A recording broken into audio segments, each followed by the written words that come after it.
tecnologia SMT e SMD. SMT significa tecnologia de montagem superficial, do qual é um método de montagem de circuitos eletrônicos dos quais os componentes SMC são montados na superfície da placa, aproveitando ambos os layers. Dispositivos eletrônicos montados desta maneira se chamam SMD.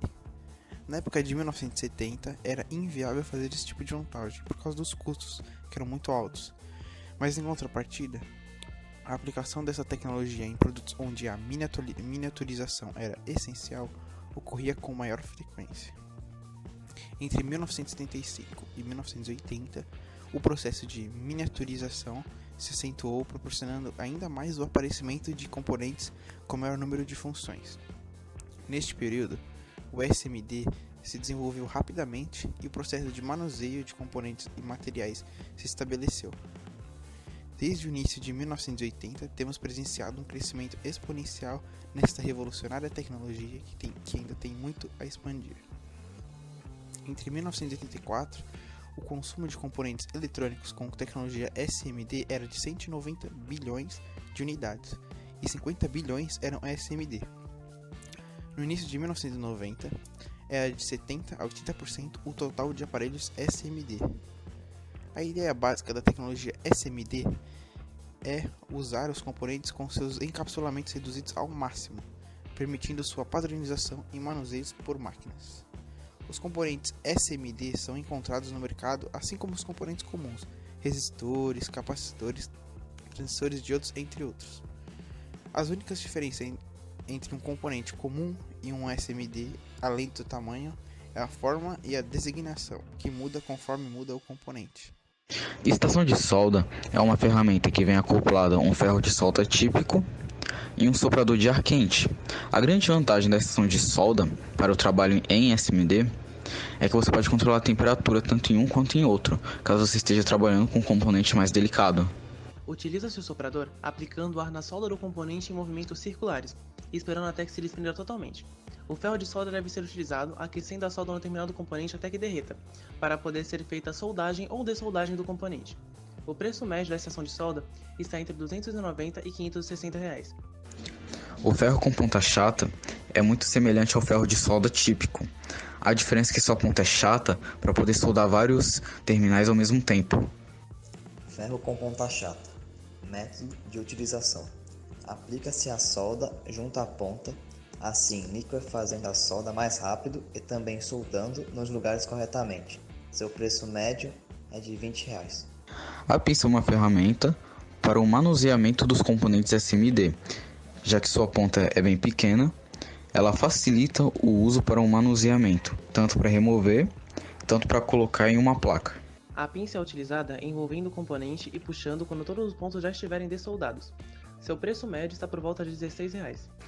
A lente bancada é uma ferramenta utilizada para melhor visualização da placa ou do componente que vai ser inserido em tal placa, já que ela possui uma lente de aumento e pequenas garras para segurar a placa. Lente de bancada. Método de utilização. Prende-se o circuito nos braços da lente e se observa os componentes, soldas e afins através da lente. Seu preço médio é de R$ 35. O óculos com lente de aumento serve para melhor visualização dos componentes ou do circuito impresso na placa. O óculos com lente de aumento é utilizado no rosto como um óculos comum, e seu preço médio está por volta de R$ 45. A pinça a vácuo antiestática serve para a remoção dos componentes em SMD, já que ela possui uma ponta de pico fino, aí o vácuo dentro dela faz uma pressão que acaba puxando o componente. Pinça a vácuo antiestática. Método de utilização. Pressionando o botão na lateral da ferramenta, o ar sai e cria-se um vácuo dentro da ferramenta. Este vácuo suga os componentes, prendendo estes na ponta da pinça. Seu preço médio é de R$ 5. A solda utilizada é uma solda comum à base de estanho e chumbo, sendo 60/40, ou seja, 60% estanho e 40% chumbo.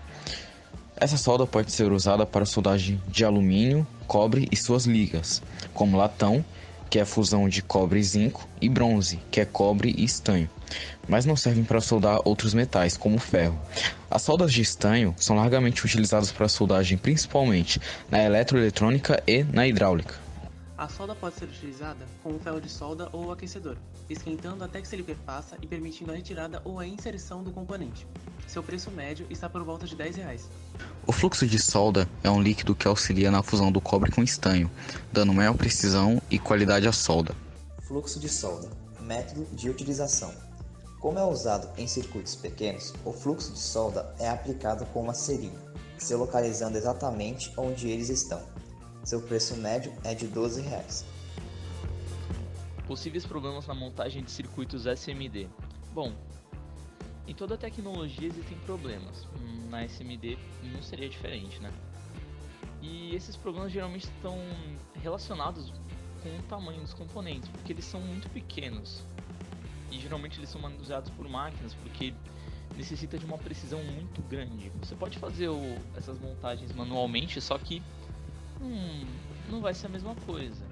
Se você for trabalhar com SMD, se você for fazer as montagens manualmente, você tem que ter muita precisão, você tem que ter uma habilidade bem grande para poder executar os projetos.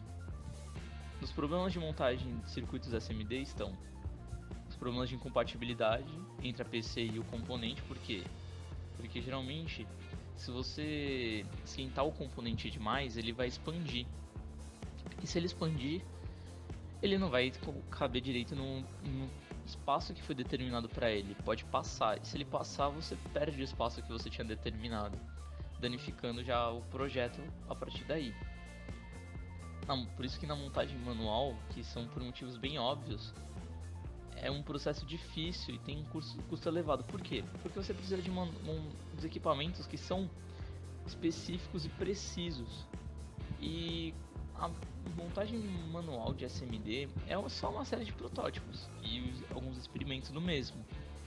Porque o ideal é você usar vários equipamentos que os meus colegas já falaram, por exemplo, para poder controlar a temperatura da solda, para poder retirar alguns componentes.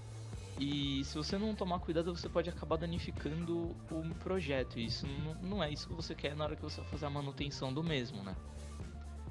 Nesse tipo de circuito também dá para ter interferência de alguns fatores externos, como variação de temperatura, umidade e alguns fenômenos eletrostáticos. A duração dos componentes e o seu bom desempenho, ele fica relacionado ao processo de soldagem. E nas montagens automáticas, a facilidade devido à fixação dos componentes da soldagem, que vai garantir o melhor desempenho do componente. Na parte do reparo, temos alguns problemas, pois componentes dessa tecnologia têm uma quantidade grande de terminais, onde o técnico deve ser habilidoso e possuir equipamentos que possibilitem a manutenção desse circuito, né?